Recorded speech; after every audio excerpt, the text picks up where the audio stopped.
Hola amigos y amigas, ¿cómo están? Soy su abogado y magíster Teddy Yáñez Collado y en esta oportunidad vamos a hablar uno de los temas que es muy preguntado en el examen de grado que corresponde al derecho de familia, que es el matrimonio. Pero antes de hablar de este tema, si les gusta mi contenido y mi canal, suscríbanse, denle like y compartan, porque será la única manera que ustedes tengan información y conocimiento en el derecho todas las semanas. Ahora sí, amigos y amigas, sin nada más que decir, comenzamos con el video. En cuanto al matrimonio, hay que dar una definición, un concepto. Pero el legislador da esa definición legal en el artículo 102 del Código Civil, en la cual dice que el matrimonio es un contrato solemne por el cual dos personas se unen actual e indisolublemente y por toda la vida, con el fin de vivir juntos, de procrear y de auxiliarse mutuamente. Entonces, al hablar de este concepto legal que tienen que estudiarla y prepararse de memoria este tema para que la comisión le dé el visto bueno y sigan viendo el tema del matrimonio, esta no está sujeta a críticas, ¿ya? Porque ahí, en este punto está cuestionada en cuanto al tema de por toda la vida y de lo indisoluble. ¿Por qué? Porque lo que pasa es que la doctrina señala de que el matrimonio no es para toda la vida, ¿ya? Y existen mecanismos para poder poner fin a ese vínculo matrimonial que es el divorcio, la separación judicial o la nulidad. Entonces, en ese caso, el matrimonio no es para toda la vida o indisoluble. Pero el legislador subsana con esto porque dice que esto es irrelevante, porque existen los mecanismos para poder terminar el matrimonio de una manera excepcional a la regla del matrimonio. ¿Entienden? Este es un tema de objeto de críticas en la cual el legislador dice que la subsana y por lo tanto la doctrina dice que no, existe críticas, ¿ya? Ese por un lado. Y la otra arista, o por otro punto, es que el producto del matrimonio igualitario cambia la figura de los sujetos respecto al matrimonio. Ya no dice entre un hombre y una mujer. Acá, entre un hombre y una mujer, ahora dice dos personas. Entonces, en ese sentido, tienen que entender que ahora no es solamente un hombre y una mujer, sino también puede ser parejas del mismo sexo, ¿ya? Para los efectos de que entiendan y comprendan esta situación, ¿ya? Ahí tenemos lo que es el concepto de matrimonio. En cuanto a las características, es un contrato solemne, ¿ya? Porque no basta el solo consentimiento de los contrayentes, sino tiene que cumplirse con formalidades legales, en las cuales vamos a ver durante el video, ¿ya? Entre dos personas, o sea, tiene que existir una pareja, sea del mismo sexo o de diferente sexo, y en este caso se descarta la poligamia. Sus efectos son actuales y son permanentes. ¿Ya? Sus efectos actuales quiere decir que no se someten a condición suspensiva o a plazo en el momento de su celebración. Y los permanentes quiere decir que están obligados a vivir toda la vida con los cónyuges. ¿Ya? A eso se refiere a los permanentes. ¿Ya? Es un contrato intuito personal, o sea, produce efectos personales. ¿Ya? Produce efectos para los contrayentes del matrimonio. Por ejemplo, el deber de fidelidad, el deber de respeto, etcétera, sin perjuicio, como excepción, que se puede celebrar el matrimonio a través de un mandato especial, por ejemplo, ¿ya? Y su fin es vivir juntos, ¿cierto? Procrear y auxiliarse mutuamente. Esa es la finalidad que provoca el matrimonio, porque es de un orden moral y secundariamente patrimonial, ¿ya? Por eso hablamos de que son permanentes en el tiempo, como la convivencia, el auxilio mutuo, ¿cierto? Y en el aspecto temporal se puede hablar de la procreación, ¿ya? Esos son los aspectos característicos que trae el matrimonio.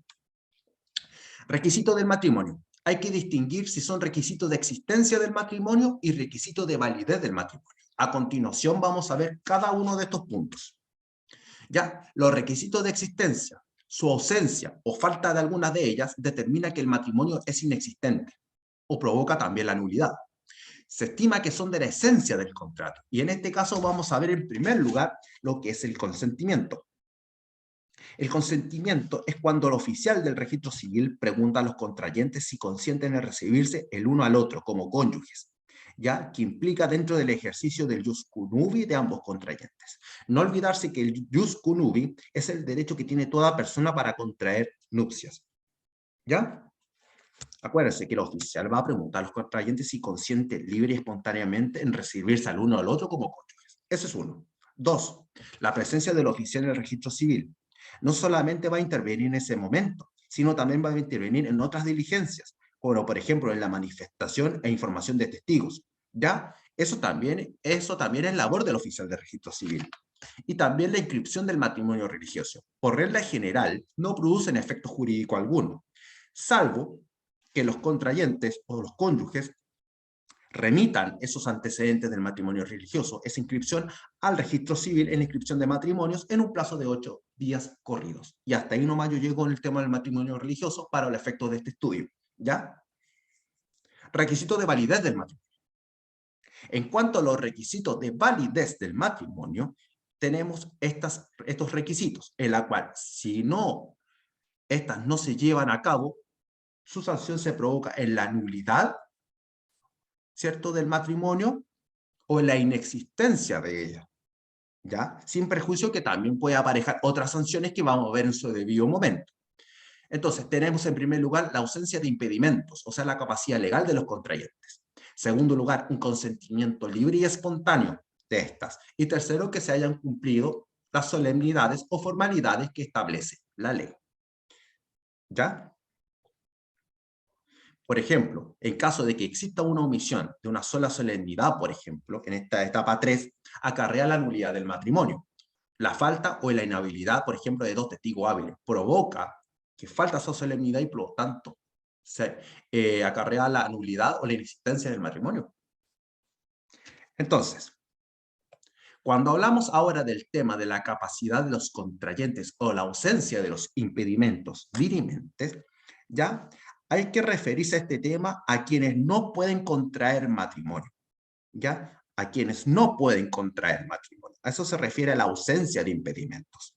O sea, los que no pueden contraer matrimonio. Y los impedimentos propiamente tal se refiere a las incapacidades o inhabilidades que en materia matrimonial el futuro cónyuge o el contrayente no lo va a poder hacer por alguno de las incapacidades que la ley señala. ¿Ya? Ahí tenemos el concepto del impedimento.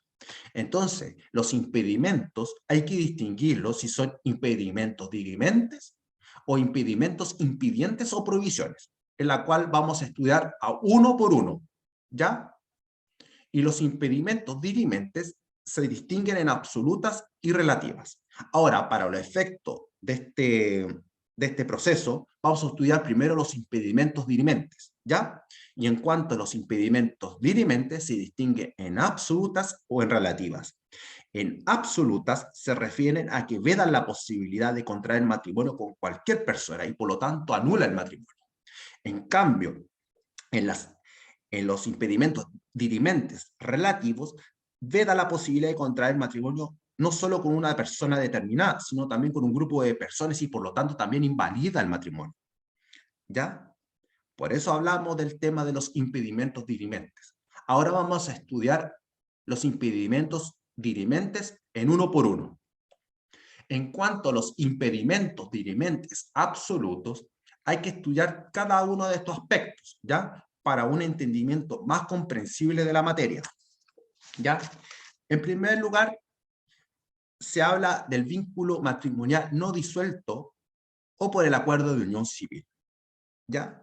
Esto se mantiene bajo la ley de la consecuencia de la naturaleza unitaria del jus unovi, ¿ya? O sea, se mantiene la naturaleza en que en el matrimonio existe entre un hombre y un hombre, una mujer con una mujer o un hombre con una mujer, ¿ya? Así se entiende, para contraer nupcias.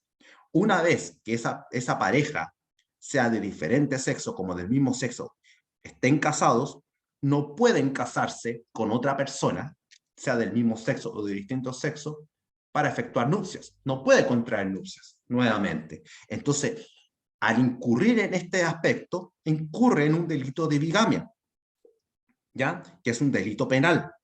Pero para efectos de este video vamos a estudiarla como una acción de nulidad. ¿Por qué? Porque la nulidad en materia de familia provoca la nulidad del matrimonio y se ejerce a través de una acción de nulidad. ¿Y quiénes pueden impetrar esa acción? El presunto cónyuge, el cónyuge anterior o sus herederos dentro del año siguiente al fallecimiento de uno de los cónyuges. ¿Ya? Esos son los titulares que pueden ejercer la acción en contra de la bigamia, o sea, del segundo matrimonio, del tercer matrimonio que provocó ese cónyuge. ¿Ya? Y con eso el Tribunal de Familia, el juez de familia en este caso, decreta el término del matrimonio que constituyó en bigamia. Ya, eso es cuanto al vínculo matrimonial no disuelto. Y por acuerdo de unión civil tiene un efecto similar, pero en este caso, una persona que contrajo una unión civil no puede contraer nupcias con una persona, nuevamente, por acuerdo de unión civil, sea hombre o mujer, da lo mismo, o como también no puede contraer tampoco nupcias, o un matrimonio, mejor dicho, con una persona casada. Ya, a eso se refiere este tema. Incapacidad por edad. Número 2. No pueden contraer matrimonio los menores de 16 años. ¿Ya? Esta incapacidad tiene un fundamento físico o biológico, ya que se funda en la capacidad de formar comunidad de vida, a lo que se refiere más bien al tema biológico, a la edad biológica de la persona. Entonces, en ese caso, como él tiene menor de 16 años, él no tiene la capacidad de entender lo que es formar una comunidad de vida con otra persona y la comunidad de formar familia. ¿Me entienden? Eso es lo que pasa cuando se refiere a los matrimonios menores de 16 años. Tercero, los que se hallaren privados del uso de razón. La causal afecta tanto a los dementes interdictos como a los no interdictos. ¿Ya? Por ejemplo, a los dementes interdictos es que no se hallan en su sano juicio.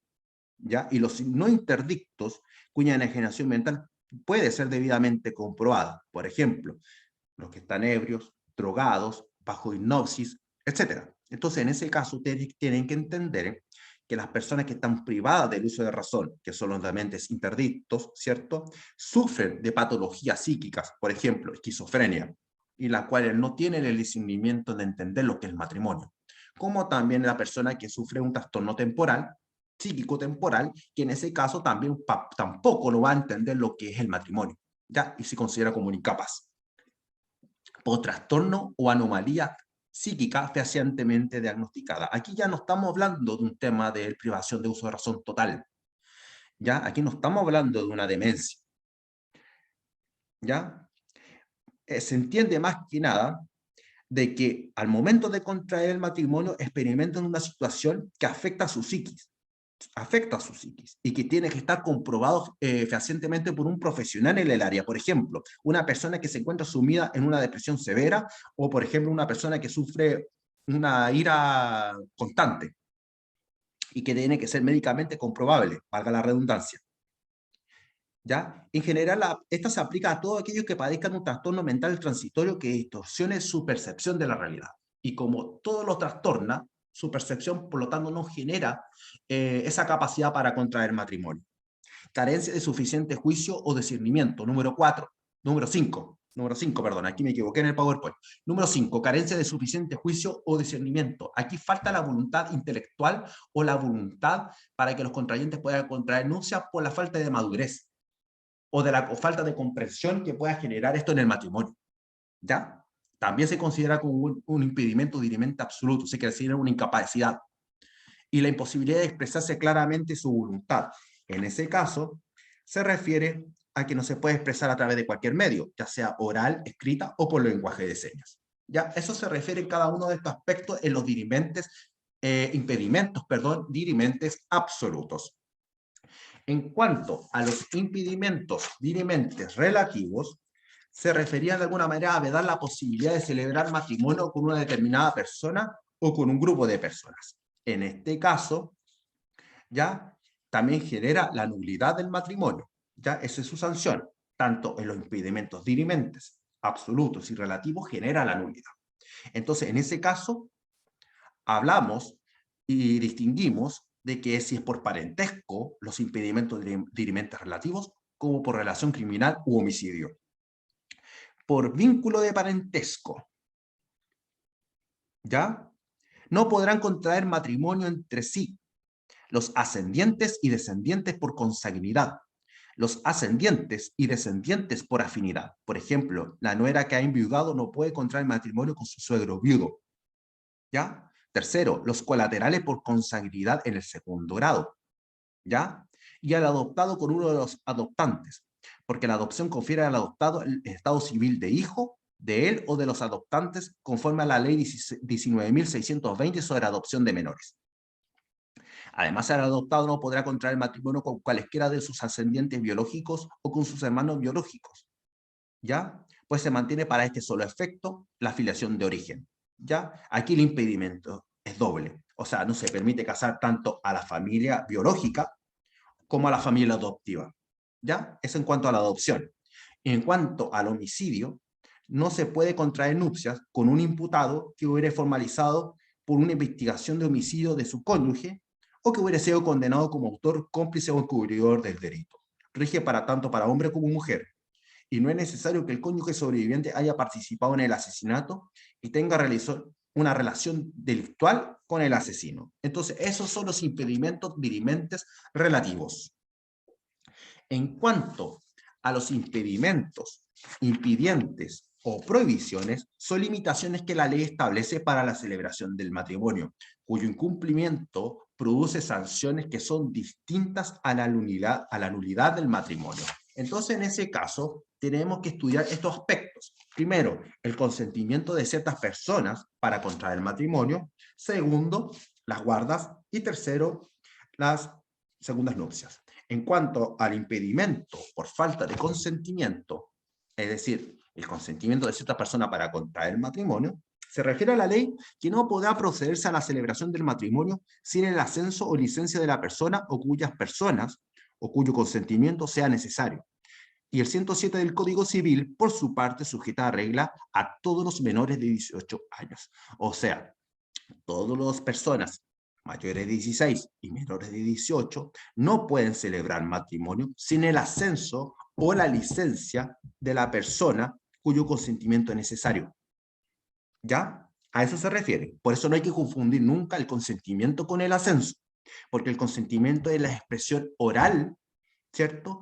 Para comunicar de que ese menor de edad sí puede contraer nupcias, pero tiene que hacerlo de manera escrita a través de una licencia o de un ascenso. A eso se refiere el tema. ¿Ya? Quienes pueden hacerlo, tanto un hijo de filiación determinada como indeterminada.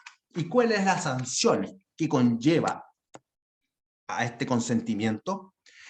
El tema de la sanción se refiere a que si el menor debió obtener consentimiento de su ascendiente y no lo hizo, se considera desheredado de sus bienes. ¿Ya? Si el ascendiente muere sin hacer testamento, ¿ya? Y él se casa sin esa autorización, el heredero, el menor, pierde la mitad de lo que la ley le corresponde por herencia. Pierde la mitad. Y si el ascendiente, sin cuyo necesario consentimiento, se casó el menor, puede revocar las donaciones hechas antes del matrimonio. ¿Ya? Puede perder la herencia, es desheredado, como también puede perder la mitad de la herencia y se le revoca todas las donaciones antes de efectuarse el matrimonio. ¿Ya? Ahí tenemos las tres sanciones que la ley contempla para ello. ¿Ya? El impedimento de guarda se refiere a las tutorías o curadurías que el tribunal designa para el cuidado del menor en su representación. ¿Ya? La sanción o la contravención, o sea, por la negligencia que efectúa producto de que el menor se casare sin la autorización de este, es la pérdida del desempeño como tutor o curador o guardador, o como también la pérdida de su remuneración, de su remuneración en el desempeño de ella. O sea, pierde el desempeño de su cargo, como también su remuneración por ella. Sencillo. En cuanto a las segundas nupcias, hay que distinguir en este caso si los hijos del anterior matrimonio están bajo patria potestad o bajo potestad de la tutela o curaduría del padre o de la madre, aunque fueran mayores de edad. Entonces, en ese caso, las sanciones, ¿cuáles serían? El padre o la madre pierde el derecho de suceder a intestato a su hijo. Por ejemplo, si un hijo deja una fortuna considerable, los padres, en caso que éste muera, los padres no pueden ser herederos de esa herencia. Y también pierden la legítima que les corresponde en la herencia de su hijo. Entonces, en este caso, tenemos en este tema los impedimentos, impidientes o prohibiciones. Cuando hablamos ahora del consentimiento libre y espontáneo, se refiere a que no adolezca de vicios. Su sanción en estos casos es la ineficacia del matrimonio como también su nulidad. ¿Ya? Entonces, en este tipo de casos, no se olviden que tiene que estar libre de fuerza o de miedo y que esté libre de error. La falta del consentimiento por fuerza Esto se refiere fundamentalmente al artículo 1457 del Código Civil, que está provocada por una persona o por una circunstancia externa que hubiera sido determinante para contraer el vínculo. ¿Ya? En estos casos no se diferencia de alguna manera tanto la fuerza física como la fuerza moral, pero en este caso se distingue más la fuerza moral que la física. ¿Ya? Vamos a ver por qué. Ya dijimos que la fuerza en el acto jurídico señala que es la presión física o moral ejercida sobre la voluntad de una persona para determinar a ejecutar un acto jurídico. Pero en el tema que vicie el consentimiento de alguno de los contrayentes es la fuerza moral. O sea, las amenazas van dirigidas contra un individuo para hacer que nazca en su espíritu un temor insuperable. ¿Ya? Entonces, distinguimos en este caso la fuerza moral. Porque en cambio, si hablamos de la fuerza física, sencillamente no hay matrimonio, porque falta un requisito de existencia que en este caso es el consentimiento o el acuerdo de las voluntades. ¿Ya? Por eso se remite al Código Civil en este punto que la fuerza debe ser injusta o ilegítima, grave y determinante. ¿Ya? Eso es lo que se refiere a la falta de consentimiento por fuerza. Ahora, en cuanto a la falta de consentimiento por error, hay que distinguir dos posturas. Primero, error respecto a la identidad de la persona del otro contrayente. Y el número dos, error acerca de las cualidades personales del otro contrayente. Respecto al primer punto, sobre la identidad de la persona, se trata de un error en la persona física, ¿ya? Es aquella, ¿cierto?, que se produce cuando una persona contrae matrimonio con otra, por un poder, por ejemplo, en caso de un mandato especial, equivocándose el apoderado en la identidad de la persona con quien contrata. En ese caso, se provoca un vicio, ¿cierto?, por un error en la identidad, y por lo tanto, su sanción puede ser tanto de la nulidad como la inexistencia del matrimonio. ¿Ya? Es el punto número uno. Ahora, el punto número dos, en cuanto a las cualidades personales de la persona, se refiere a las cualidades o atributos que tiene un individuo en su posesión dentro de la sociedad. ¿Ya? Por ejemplo, si una persona, si una parte dice, un futuro contrayente dice, ah, no, yo soy del partido A, político A, y la otro contrayente es del partido B, claro, va a haber un choque de cualidades personales en la cual no se va a poder contraer un matrimonio por un error en cuanto a esas características. También puede ser por aspectos económicos, por aspectos de interés, etcétera. Entonces, en esos casos, genera ese error de cualidad y que por lo tanto no habría una nulidad en el matrimonio y por lo tanto, o como también su inexistencia para efectos de estudio. ¿Ya? Ahora hay que hacer el estudio del tercer requisito en cuanto a las solemnidades. Y para su mayor estudio hay que hacer su distinción si los matrimonios son celebrados en Chile o los matrimonios si son celebrados dentro del extranjero. Ya. En cuanto a los matrimonios celebrados en Chile, hay que hacer su distinción en cuanto a las formalidades, si son previas al matrimonio, si son coetáneas al matrimonio, o si son posteriores a la celebración del matrimonio. Aquí lo vamos a detener un poco porque aquí tengo que explicar con calma cada uno de los aspectos que conlleva este matrimonio celebrado en Chile. En primer lugar, vamos a hablar de las formalidades previas del matrimonio. ¿Ya? Vamos a hablar primero de la manifestación. En cuanto a la manifestación, es la información sobre la finalidad del matrimonio. ¿Ya? ¿Por qué? Porque aquí se refiere a la noticia que los interesados hacen al oficial del registro civil de su deseo de contraer matrimonio. Puede hacerse de manera escrita, oral o de lenguaje de señas. ¿Ya? Esta se hace ante cualquier oficial del registro civil. ¿Ya? Y se debe acompañar constancia fehaciente del ascenso si no prestare oralmente. ¿Ya? Ya lo dijimos en el caso anterior cuando se tiene que hacer el ascenso. Se indica nombre, apellido, lugar, fecha de nacimiento, estado civil. En caso de que haya un cónyuge fallecido o divorciado, también se tiene que indicar el nombre del fallecido o del divorciado. Lugar y fecha de la muerte o sentencia del divorcio. Profesión o oficio. Nombres y apellidos de los padres. Las personas cuyo ascenso fuere necesario, en caso de que se fueran menores de edad, y el hecho de tener incapacidad o provisión legal para contraer matrimonio. Entonces ahí tenemos los aspectos relevantes en cuanto a la manifestación. En cuanto a la información sobre las finalidades del matrimonio, el oficial del registro civil debe informar acerca de los fines del matrimonio, de los derechos y deberes recíprocos y regímenes patrimoniales, perdón. Debe prevenirlos de la necesidad del consentimiento libre y espontáneo. Y debe de comunicar de la existencia de cursos de preparación del matrimonio si no se acreditan que lo han realizado. Obviamente, tienen que informar, esa es la información que dan respecto a los fines del matrimonio, en la cual si no se dan, obviamente hay cursos especiales para la preparación de ellas. Ahora, en cuanto a los cursos de preparación para el matrimonio, persiguen de alguna manera promover la libertad y la seriedad del consentimiento matrimonial, para que conozcan los derechos y deberes del matrimonio y que tomen conciencia de la responsabilidad que estos asumen, ¿ya? Y en cuanto a la información de testigos, se refiere a la comprobación de dos títulos, o sea, perdón, no de dos títulos, de dos testigos, perdón. Se refiere a la comprobación de dos testigos que los contrayentes no tuvieran impedimentos ni prohibiciones para contraer matrimonio. ¿Ya? Esa es la información de testigos, o sea, corroborar y comprobar que son dos testigos y que no tengan impedimentos ni prohibiciones para celebrar dichas nupcias. ¿Ya? Eso es en cuanto al tema de la preparación del matrimonio, al momento previo del matrimonio. También vamos a distinguir un tema que es la situación de las personas pertenecientes a una etnia. La ley de matrimonio civil reconoce la posibilidad de que las personas de una etnia indígena puedan cumplir con la manifestación e información de testigos en su lengua materna y que el matrimonio se celebre en dicha lengua materna. En estos casos se realiza a través de un intérprete, en la cual deja constancia de su nombre, apellido y domicilio. Y también en estos casos también se aplica para el sordomudo. ¿Ya? Eso, punto, téngalo claro.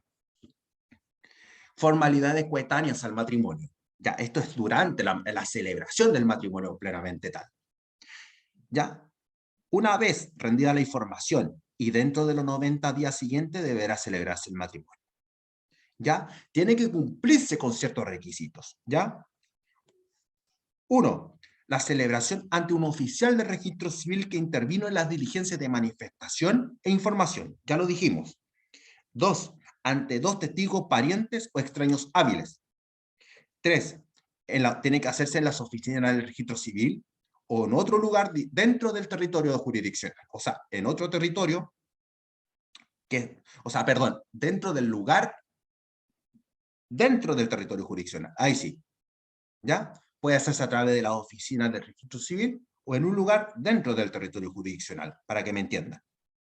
Se da lectura a la información, ¿ya? Y se reitera la necesidad del consentimiento libre y espontáneo. ¿Ya? Se preguntará si consienten al recibirse como marido y mujer, y en ese caso se los declarará casados conforme a la ley. ¿Ya? Esa es la formalidad coetánea al matrimonio. Y las posteriores a la celebración del matrimonio, ¿ya? Tras declarados casados, el oficial del registro civil levanta el acta de todo logrado, en la cual debe ser firmada por él, dos testigos y los cónyuges, ¿ya? Si supieren firmar, y que en ese caso proceda a la inscripción en los libros conforme al reglamento del registro civil. ¿Ya? Eso es en cuanto a los matrimonios celebrados en Chile. Cumplimiento de solemnidades de matrimonios celebrados en el extranjero. ¿Ya? En este caso se distinguen en cuanto a los requisitos de forma, de fondo y los efectos que provocan el matrimonio. En cuanto a los requisitos de forma, se refiere a las solemnidades externas y se rigen, mejor dicho, por la ley del país en que se celebra, por el principio del ex locus rigit actum, la ley que rige en el lugar del acto. ¿Ya? Eso se refiere a la forma, a las solemnidades que rigen en cada país en donde se celebra el matrimonio. En cuanto a los requisitos de fondo, se rigen por la ley del lugar de la celebración del matrimonio, con dos excepciones, ¿ya? Para que produzca su validez aquí en Chile. Se debe respetar los impedimentos dirimentes de la ley de matrimonio civil en Chile. Ya la estudiamos. Y 2, no reconoce en valor a los matrimonios que no hayan existido de manera libre y voluntaria. ¿Ya? En esos dos casos no se consideran de alguna manera válidos los matrimonios aquí en Chile. O sea, matrimonio extranjero en Chile. Y en relación a los efectos del matrimonio, se refieren a los derechos y deberes entre los cónyuges, en la cual producen en Chile los mismos efectos que el contraído en Chile, siempre que se trate en un matrimonio entre cónyuges. Ya por la modificación legal respectiva. Matrimonio celebrado por extranjero en Chile. para los efectos del matrimonio celebrado en Chile, se va a regir por la ley chilena, aunque los contrayentes sean extranjeros y no residen en Chile. ¿Ya? Por ejemplo, si dos personas, o sea, del mismo sexo, de distinto sexo, están en Chile, son australianos, vienen a Chile y se casan en Chile, se va a regir por la ley chilena, obviamente. Y en ese caso, por ejemplo, si el cónyuge domiciliado en Chile podrá exigir alimentos del otro cónyuge ante tribunales chilenos, en conformidad a la ley chilena, ¿ya? Y del mismo modo, el cónyuge residente en el extranjero podrá reclamar alimentos del cónyuge residente en Chile. Es lo mismo, se puede aplicar en materia de alimentos. En caso de controversia, por ejemplo, en materia de alimentos, se puede regir por la ley chilena para el tema del juicio, por ejemplo. Validez de las sentencias extranjeras. La regla es que las sentencias de divorcio y nulidad son válidas, salvo que no estén declaradas por una decisión judicial a través de una sentencia, o sea, que no esté declarada por sentencia, que se oponga de forma al orden público chileno y que la sentencia haya sido obtenida con fraude a la ley. ¿Ya? En esos casos, en estas excepciones, se pueden validar esas sentencias extranjeras. Pero para que se produzca dicha validación y reconozcan valor la sentencia extranjera en Chile, esta se tiene que denominar como exequatur. ¿Ya? El procedimiento para hacerla se llama exequatur, para que tenga la validez, y el procedimiento respectivo se llama exequatur. ¿Ya? Y el matrimonio en artículo de muerte es aquel que se contrae cuando uno de los contrayentes se haya amenazado por algún peligro que tema por su vida, por ejemplo, irse a la guerra, cuando tiene que irse a la guerra, tiene que combatir por la patria. En ese caso, solo se puede celebrar ante un oficial de registro civil y se puede celebrar en cualquier lugar. No se requiere de la manifestación e información ni preparación para el matrimonio, porque esto es más rápido, esto es más expedito para poder contraer nupcias sin cumplir con tantas formalidades. ¿Ya? El oficial del registro civil deja constancia de que el cónyuge afectado, ¿sí? Deja constancia del cónyuge afectado y también deja constancia del peligro que lo amenaza. Y debe anotar las circunstancias en que se ha efectuado el matrimonio y debe celebrarse en artículo de muerte. ¿Ya? Porque en ese caso, en el ejemplo que di, él se va a ir a la guerra y puede que no vuelva más. Entonces, en ese caso se simplifica todo, pero tienen que dejar constancia de por qué él se va a contraer la nupcia de esta manera. ¿Por qué? Por artículo de muerte. ¿Ya? Por eso se aplica, por artículo de muerte. Eso tiene que anotar el oficial ahí, por artículo de muerte. Claro, entonces en ese caso, como dije, el matrimonio es más expedito, no necesita de la manifestación de información y ni de preparación para el matrimonio, pero tiene que dejar constancia de que es en artículo de muerte. ¿Ya? A eso se refiere este tema del matrimonio en artículo de muerte. Los efectos del matrimonio. Los efectos del matrimonio se distinguen, ¿ya?, en relación con la persona. Los efectos personales que consisten en una serie de derechos y deberes del matrimonio que engendren cada cónyuge. Y para efectos de este video vamos a estudiar solo esto, en cuanto a los efectos personales. ¿Ya? En relación también con los bienes de los cónyuges, o sea, los efectos patrimoniales. Eso lo vamos a ver en otro video. El tema de la afiliación matrimonial o no matrimonial, también la vamos a ver en su debido momento. Y en materia sucesoria, también la vamos a ver en su debido momento. Pero para efectos de este video, solo para este video, vamos a estudiar en relación con la persona, que son los efectos personales. En relación con la persona y los efectos personales que provoca estos, ¿ya? La ley 18.802 establece derechos y deberes recíprocos, ¿no? En las cuales son el deber de fidelidad, el deber de socorro, la ayuda de mutua asistencia, el respeto recíproco, la protección recíproca, el derecho de vivir en un lugar común, el derecho de cohabitación y el de proporcionar auxilio y expensa para la litis. ¿Ya?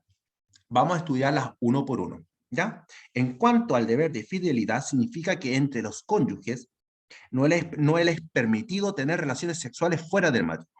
Eso significa que entre los cónyuges no les es permitido tener relaciones íntimas o sexuales fuera del matrimonio, porque esto es considerado vulneración y por lo tanto un adulterio, ¿ya? Y se considera como una grave infracción, ¿ya? No es responsabilidad de terceros, sino de los propios cónyuges, ¿ya? Porque ellos vulneraron el deber de fidelidad y por lo tanto contemplan sanciones en las cuales son el divorcio, la separación judicial. ¿Ya? Eso se refiere al deber de fidelidad. El deber de socorro consiste en la obligación de proporcionar auxilios económicos necesarios para vivir. ¿Ya? Por ejemplo, se traduce en la práctica, por ejemplo, en la obligación de brindarse alimentos. ¿Ya? De que el cónyuge también pueda vivir, pueda alimentarse, por ejemplo. ¿Ya? En caso de que no exista un deber de socorro entre los cónyuges, también se puede incurrir en este caso a las separaciones judiciales o al divorcio correspondiente al matrimonio, por vulneración al deber de socorro que tienen que tener ambas partes. Pero no olvidarse que este punto es un elemento de subjetividad, ya por eso queda a criterio de cada cónyuge. La ayuda mutua o la asistencia. Se refiere al cuidado y atención personal que los cónyuges se deben mientras dure el matrimonio. ¿Ya? Esto se debe tender a un contenido moral y no material. Por ejemplo, un cónyuge implica ayudar al otro cónyuge por una enfermedad y estar juntos en el proceso de la enfermedad y asesorarlo, asistirlo moral y espiritualmente, ayudarlo en todo lo que incurre en gasto, etc. Esto es moral. Para un cónyuge esto no es necesario ayudarlo, pero para la otra persona, esa no ayuda de asistencia puede incurrir en ese caso, en una separación judicial como también un divorcio. ¿Ya? Incurre en el término del matrimonio. Claro, se entenderá como un término del matrimonio por la ausencia de ayuda mutua o asistencia. El respeto recíproco. Los cónyuges se deben respeto y protección recíprocos. No existen mecanismos jurídicos para exigir el cumplimiento de este deber. Las sanciones como estamos en la presencia de un incumplimiento de un deber moral. Si el marido es quien inflige el deber, nace para la mujer el derecho de pedir la separación o el divorcio. ¿Ya? Protección recíproca. Se basa en la protección que un cónyuge hace al otro frente a una eventual agresión de terceros o en general por hechos de terceros que afectan la integridad psíquica o física del cónyuge. ¿Ya? Tampoco existe mecanismo para exigir el cumplimiento de este deber. Al igual que los casos anteriores, la única sanción es que si el marido administrador de la sociedad es quien deja de cumplir con este deber, la mujer puede demandar la separación judicial de bienes. O en el peor de los escenarios, también puede pedir el divorcio, el término del matrimonio. En el derecho y deber vivir en el hogar común. ¿Ya? Los cónyuges deben vivir en un hogar común, salvo que algunos de ellos tengan razones graves para no hacerlo. La doctrina, en su mayoría, no conciben de alguna manera con esto. ¿Ya? ¿Por qué? Porque obviamente esto es impracticable, porque si se termina el matrimonio, terminan los afectos, y por lo tanto, ¿para qué tú vas a estar viviendo con alguien que ya no quieres, si ya no tienes afecto por la otra persona? ¿Ya? De ser practicable, es todo lo contrario a la libertad personal. Y esto no tiene sentido, porque si no quieres vivir en el hogar común, no tiene ningún sentido obligarlo a que vuelva nuevamente al hogar en común. Ya, esto es una causal de separación como también de divorcio. Y más que nada en el divorcio. ¿Ya? El derecho de la cohabitación. El derecho de la cohabitación se refiere más que nada al deber de las relaciones. El deber es el deber de tener relaciones sexuales entre sí, con el fin de procrear. Así lo señalan. ¿Ya? Tampoco existe un mecanismo tendiente a exigir el cumplimiento de este deber. Sin embargo, el incumplimiento de este deber puede llegar a constituir una causal para una separación judicial o el divorcio. ¿Ya?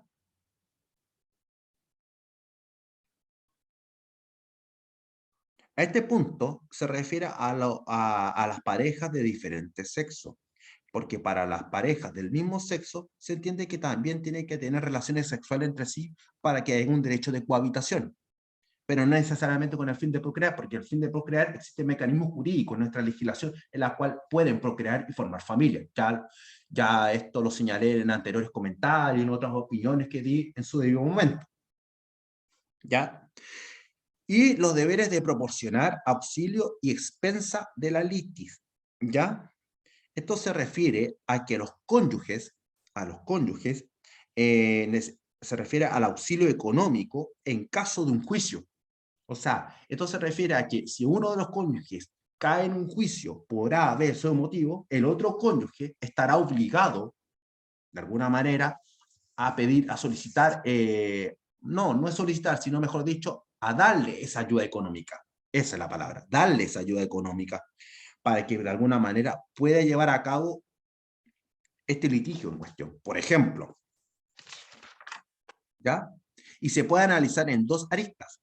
La primera se refiere al deber recíproco de los cónyuges en proporcionarle acción o defensas judiciales en que cada uno entable, ¿ya? Y la segunda se refiere al deber del cónyuge que administra la sociedad conyugal a proporcionarle a su otro cónyuge las expensas necesarias para los juicios, para que siga esta en contra cuando ella no tenga los medios suficientes para afrontar estos gastos. Obviamente, esto se refiere más que nada, como dije, a la ayuda económica que tiene que presentar un cónyuge al otro cuando se le presenta un litigio, un juicio, ¿ya? Pero para la postura mayoritaria, a pesar que las dos normas son tan válidas, ¿cierto? En este caso se entiende que la postura mayoritaria sostiene a la primera, que la cual es un deber de los cónyuges a proporcionarle acción o defensas judiciales. No se está refiriendo a las expensas, como en el punto 2, sino más bien un tipo de auxilio, o sea, colaborar con ayudar con los medios de prueba, o sea, ayudarle con testigos, darles consejos, ayudarlo con los gastos que implica un juicio, por ejemplo, un receptor, etc.